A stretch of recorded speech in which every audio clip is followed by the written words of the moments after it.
Kevin, all right, let's get back to the top five quarterbacks who are the most under pressure, I believe, in the NFC. All right. I'm going to start with Jordan Love, okay? Love is in a similar situation to his predecessor, Aaron Rodgers. Rodgers sat behind Favre for 3 years before the Packers finally moved on, and Rodgers was also a former first-round pick. He took over, they handed him the keys of the car. Now, the decision ended up working out well. Rodgers won a Super Bowl 3 years after he was the starter. It's the only one he ever won. In comes Jordan Love. He's tasked with getting this franchise back in their winning ways, all right? I don't know how it's going to work. The Packers are kind of in a soft rebuild. I still think they've got a very good roster. I also think that there's probably no distractions around camp this year. But the truth of the matter is, do we really know if Jordan Love is ready? You can rave about what he did Friday night, threw a couple of nice balls. Started out, I thought he got the ball out late on that go route to Romeo Doubs, the center fielder, came over, knocked it away, and then 2 plays later, he misses the tight end on a crossing route badly, but then he threw some dimes. So again, it's back to consistency. The Green Bay Packers have just gone 30 years with 2 Hall of Fame quarterbacks, Favre followed by Rodgers.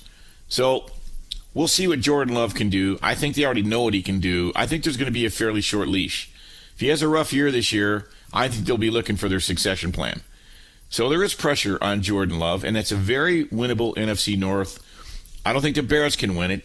I think the Lions can win it. I think the Vikings can win it, although I think they'll fall victim to the Pythagorean theorem, but that's a story for a different day. We'll see what Green Bay does. Sam Howell, interestingly enough, I think he's got a huge vote of confidence from his organization, but we don't really know if Howell can play. He wants to be the signal caller this year, and he's got to beat out Jacoby Brissett, who's always been fairly solid. And then even if he wins the job, you got Jalen Hurts, you got Dallas, you got the Giants. Not an easy division. He does have an established offensive coordinator, Eric Bieniemy.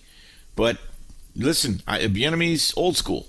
There are plenty of jobs, including Ron Rivera's, who might be on the line this year. You got a new ownership in Washington. So if Sam Howell gets the keys to the car, I think there's a lot of pressure on him.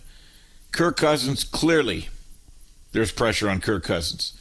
Sooner or later, he's going to have to win more than one playoff game for the Vikings. Cousins is entering the final year of his contract, and the Vikings have $29 million in salary cap savings for next offseason if they move on from him. Cousins, time flies. Cousins is 35 years old, has just one playoff win in his 11-year career. Never been to a conference championship game. Yes, he completes 68% of his passes. Yes, he's throwing for 154 touchdowns, only 50 interceptions, has a passer rating of 101. One playoff win in 11 years.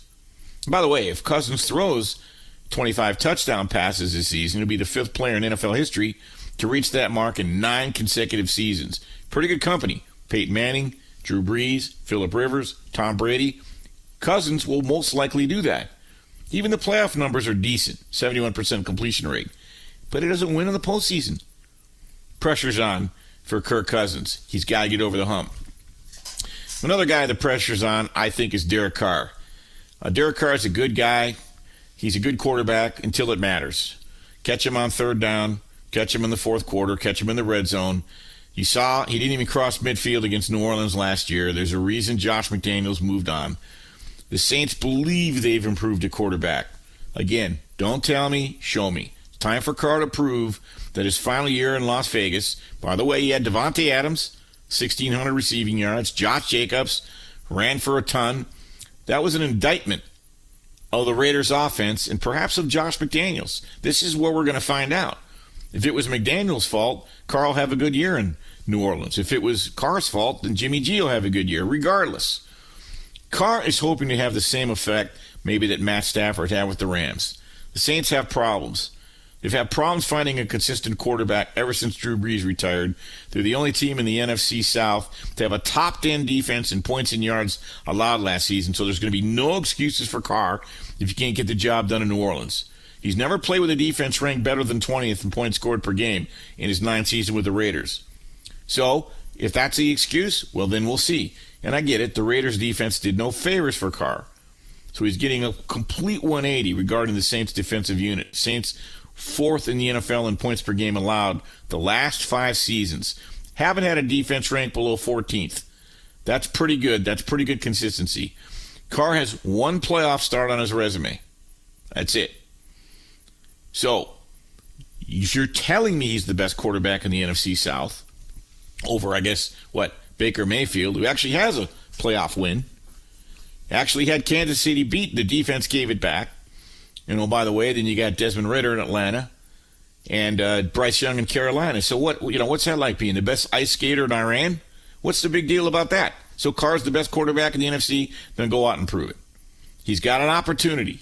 That's all this world can give you. And Carr got himself a nice 4-year, $150 million deal. He's got a good defense the first time in his career. Plenty of good skill position players. There hasn't been I would say on paper, both sides of the ball and culture, maybe there hasn't been a better opportunity for Carr to win in his career than this season with the Saints. But he's still got to do it, and his numbers were not great last year. He ranked in the bottom half in every key category, even with Josh Jacobs and Devontae Adams. Okay, defense, fine. But how about offense? He wasn't great offensively. Number 1, and this is a clear one for me, Dak Prescott. There is more pressure, I believe, on Dak Prescott than anybody in the game in terms of the quarterback position. His job's not in the line, but his legacy has to be. How many times are the Cowboys going to win double-digit games during the regular season, advance to the playoffs, and then not get past the divisional round? This has happened already 4 times under Prescott, twice the last 2 seasons. Now, Prescott in his career has won 2 playoff games, but those victories haven't exactly been world beaters. The combined record of the opponents the Cowboys beat in his 2 playoff games, 18-15. That's the lowest opponent win percentage in playoff wins among 109 quarterbacks to win more than 1 playoff game in their career. The Cowboys' failures in the postseason are tied directly to Prescott. He's a turnover machine in the playoffs. Dallas will have a hell of a defense and they'll compete. And I think Mike McCarthy's a player's coach, but I just can't get past the Barney Rubble deal. When it matters most and the heat gets hot and it's hard to breathe and there's high leverage moments, it's just Prescott becomes a turnover machine and Mike McCarthy becomes Barney Rubble. Now, Prescott is a good quarterback. He is probably the face of the franchise in Dallas. Talks a lot. Seems like a positive, upbeat guy. And he's actually 61-36 as a starter, but they're tired of that in Dallas. Jerry Jones isn't getting any younger. He's paid everybody.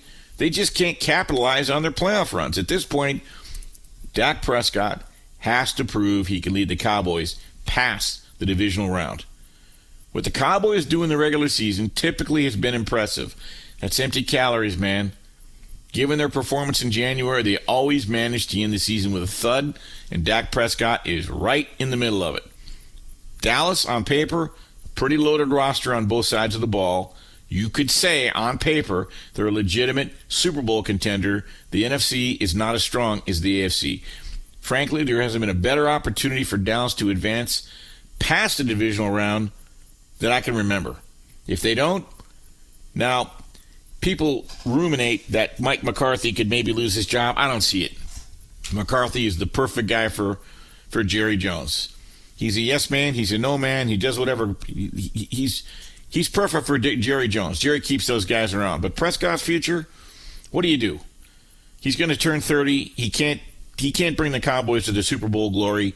So I think there's a lot at stake for Prescott and the Cowboys this year. His job's not on the line, but his legacy is. And if they end this season like they have in the past, what do you do next? I think Dallas would find themselves in a real quandary. Coming up, we continue